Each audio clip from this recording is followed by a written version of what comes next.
to było przyczyną, a przy tym odczuwam bardzo nikłą potrzebę, że tak powiem, pozostawiania śladów po sobie.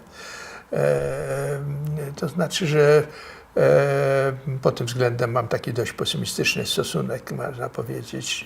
Jesteśmy tutaj, zrobimy, co możemy zrobić, staramy się robić różne rzeczy, prawda? No ale to później bardzo szybko zanika, nawet w środowisku najbliższym, w piasku, że tak powiem, niepamięci.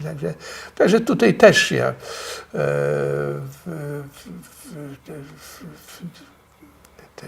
też to zresztą tłumaczy też częściowo, dlaczego odmówiłem przyjęcia na przykład Legii Honorowej francuskiej, czy tutaj wysokiego odznaczenia, prawda, od prezydenta Komorowskiego. Nie robiłem z tego żadnej manifestacji, tylko po prostu dla mnie to są rzeczy bez znaczenia. To znaczy, że nawet te formy upamiętniania, że tak powiem, zatrzymywania chwili, ja mam pesymistyczny dość stosunek. Ja w to nie wierzę. Ja w to nie wierzę. Znaczy, żyję chwilą, chociaż cały czas myślę w jakimś sensie o przyszłości. To znaczy, to jest mój świat, to jest świat dzisiejszy i przyszłość.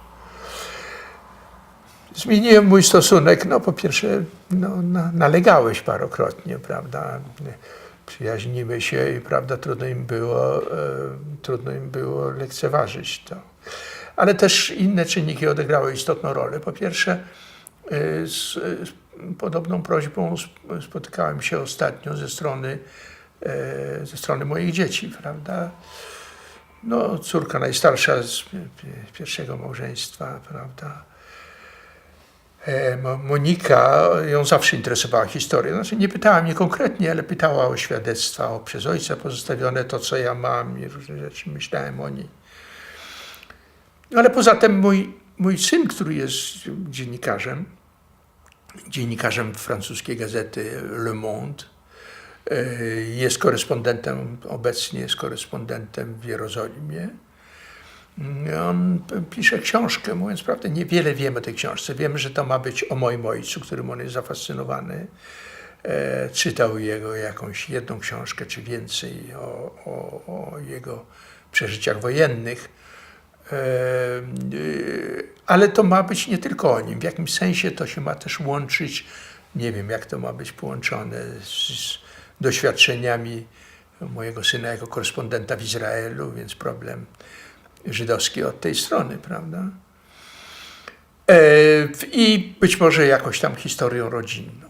No w każdym razie on mnie wypytywał o różne fakty z biografii mojego ojca, czy też z mojej biografii.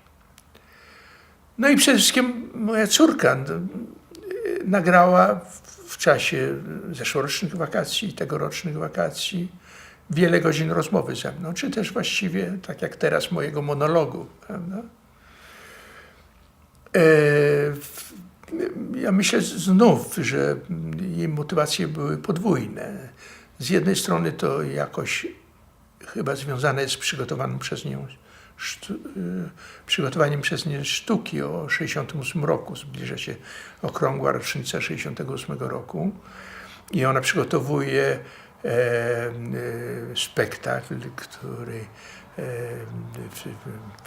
jest dla teatru żydowskiego i teatru polskiego. To będzie wystawione na deskach Teatru Polskiego. I to ma być nie tyle o 1968 roku, ile o dzieciach pokolenia 1968 roku, czyli domyślam się jakoś 1968 rok widziany przez pryzmat nawet nie wspomnień tych dzieci, bo przypuszczam, że większość z nich albo urodzeni są już za granicą, czy też w Polsce już po fakcie, albo też byli, jak wyjeżdżali, bardzo mali, więc wobec tego to nie są żywe wspomnienia, raczej przypuszczam, że to jest jakieś światło odbite i problem przeżywania sytuacji przez pryzmat rodziców emigrantów, prawda? Mają świadomość. O, i wypytywała mnie, tak jak swojego brata wypytywała mnie. Ja myślę, że to jej było potrzebne jako taki materiał pozwalający się zorientować szerzej w problematyce, ale być może również szukając inspiracji w tym, co powiem bardziej konkretnie. Tego nie wiem. No, faktem jest, że opowiadałem, no, zapewne nie dokładnie to, co będę miał okazję tutaj, prawda, nagrać, ale no, też o życiu wobec tego nieuchronnie bardzo dużo jest tych samych. To wszystko, można powiedzieć, skłoniło mnie, że jak ponowiłeś propozycję, to jak wiesz, zgodziłem się bez wahania i umówiliśmy się tutaj.